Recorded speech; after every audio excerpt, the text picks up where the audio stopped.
Hello again, whiskey friends. Thanks for joining today, everybody. We got a whiskey review planned today. This is going to be a more standard review that we need to start doing more often in 2023 as we build out our scoring system.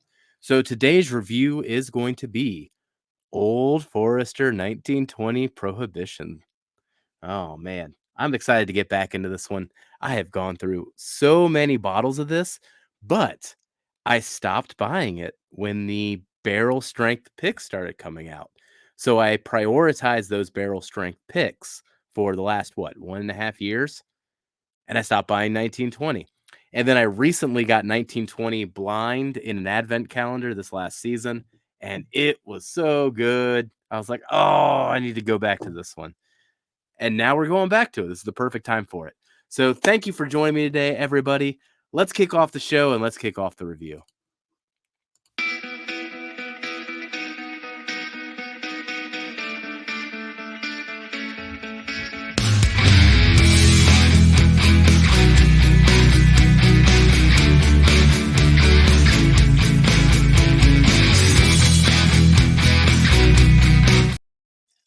All right. Get a little bit of a pour there. Cheers to Jason over at the Mash and Drum. Cheers, buddy.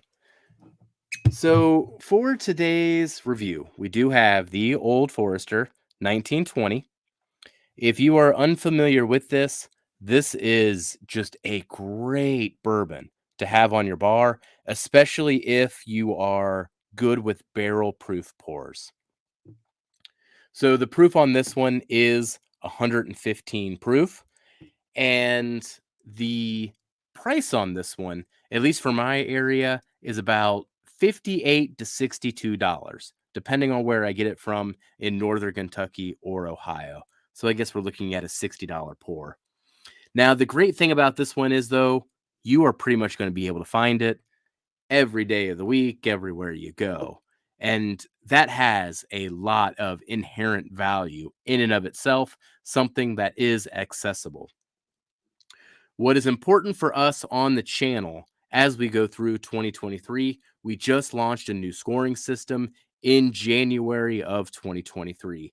And for any scoring system to truly work, you need to understand where the staples are scoring so that when something scores above a certain score point, you have the relative value of those scores.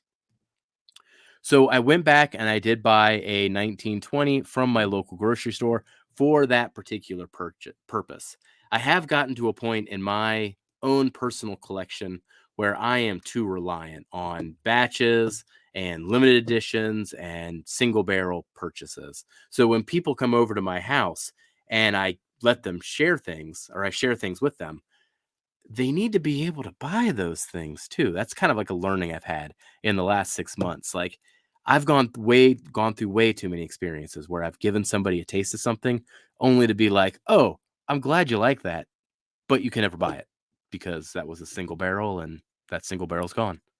So at least now I can give them more things like 1920 and let them grow and let them see things that they like that they can actually buy. I also think it's important to have these type of things in the collection. That way I can continually sneak them in blinds because that is the best way to throw off somebody's perception, especially when I'm giving them a blind. I think I've pigeonholed myself into people thinking that I'm going to give them something that's like a single barrel or eclectic or off profile or a limited edition. I don't know. Hey, guess what? I'm going to sneak some standard stuff in there and I'm not going to tell you and I'm going to blow your mind when you get to the end of it. And you're going to be like, oh man, that was my favorite thing in the flight. Yes, it was. And it's available every single day. So with this Old Forester 1920, we're going to go through it. We're going to break down the nose. We're going to break down the taste. And then we're going to get into the official score. So cheers, everybody. Thank you for joining me this far.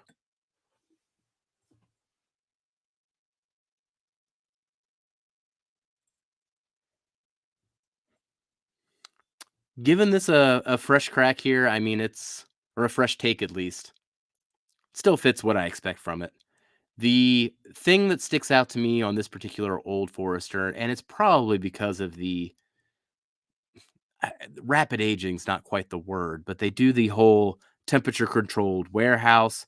So when it comes to these Old Forester products, by the way, they are young. They're like 4 or 5 years old. Um, I do get this like fresh cut wood sensation, and it's not youth, it's just fresh. And I do like that quite a bit, especially when it comes from what I know is probably a 4 to 5 year on average product.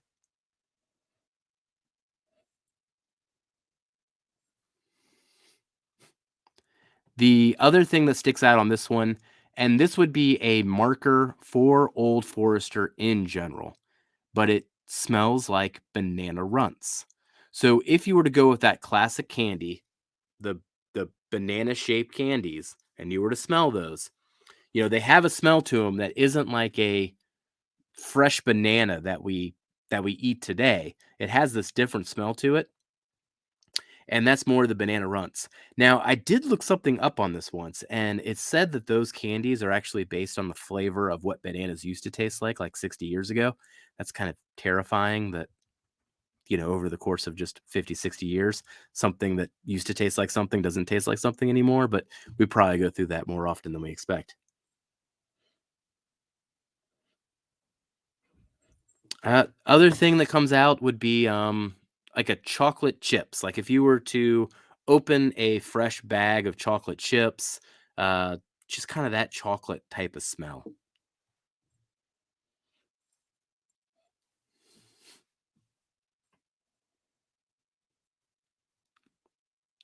Only other smell that I am zeroing in on here is essentially just like a hard caramel candy. Um, I know that's a pretty generic smell, but it's pretty predominant as well. I think that's it for this one. Just that banana runts is really the main marker here, but the fresh wood, the chocolate chips, the caramel. So all pretty standard flavors, but also really pronounced and delicious. All right, let's go in for a taste.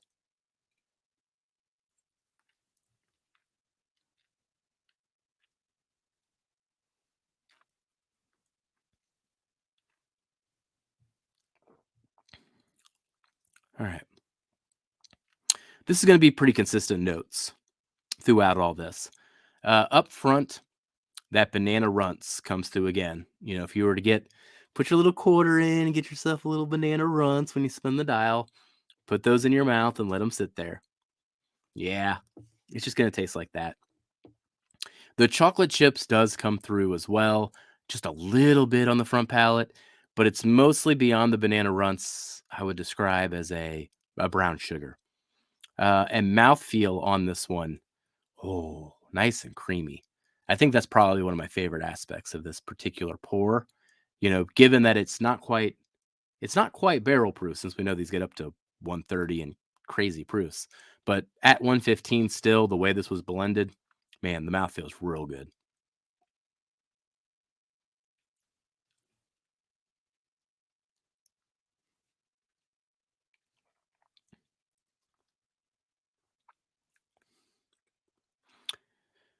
Still mid palate, I'm gonna keep zeroing in on the same flavors, the banana runts, the chocolate chips. The one thing that does enter mid palate, and I haven't mentioned this yet, would be a vanilla cream, maybe like a sweet cream, not an icing, um, more of a whipped cream, sweet cream kind of blend. Sometimes I bring this down to if you were to get sweet cream from Starbucks and put that in your americano or in your coffee. Um, but a little denser than that too, almost a sweet cream ice cream even. A little denser than just that sweet cream that you'd pour into coffee. Then we'll get into the finish here. Let's go one more sip.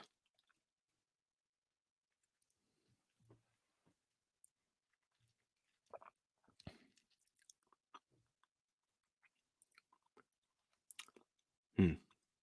The finish is real nice. It's got a real nice length to it. I mean, this thing is really oily. I mean, that's kind of one of the things to stick out. I mean, you can look at that.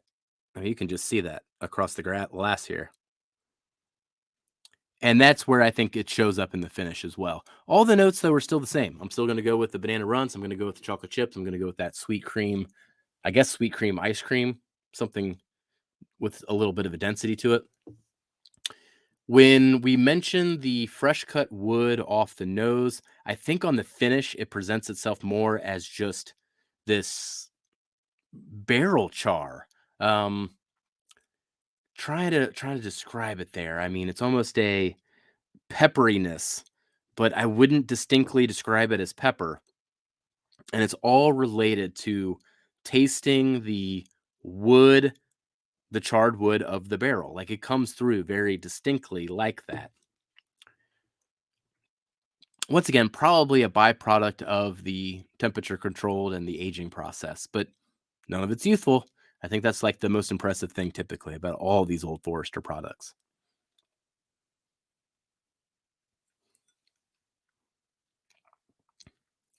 And I think that about sums it up. Overall, I mean, all the notes that I gave, just very simple through and through, consistent, and all great. So let's pull up the scores here. This is how it officially graded out. So we got the flavor score, the experience score, and the value score. So everything on the site, we break down into a 3-component system here. You can see that flavor is rated at 40%, experience at 50%, value at 10%. Flavor is just all about how enjoyable it is each step of the way. Experience is more about that technical score. How did the mouth feel? Sensation go throughout. How did the complexity come through? How is the balance? How is the length of the finish? And then value. What did you pay for it? So on the flavor, this ended up being the lowest scoring component. I really do enjoy the flavors that it gives, but man, it is really dependent on that banana runts. And if you aren't into that banana runts flavor, I can see that actually being a turnoff for you. But that banana runts does consistently come through each step of the way with a little bit of chocolate, with a little bit of caramel. So really enjoyed it each step of the way, but nothing really punches through as being unique or great. It's just all good to very good. Then the experience score, man, I do love the mouthfeel and I do love the length of the finish. I think that's where it gets its most points. When it does come to the complexity of the nose or the complexity of the taste, though, that's where it then loses some points. So it comes in between there with the 70. And then the value gave it an 80.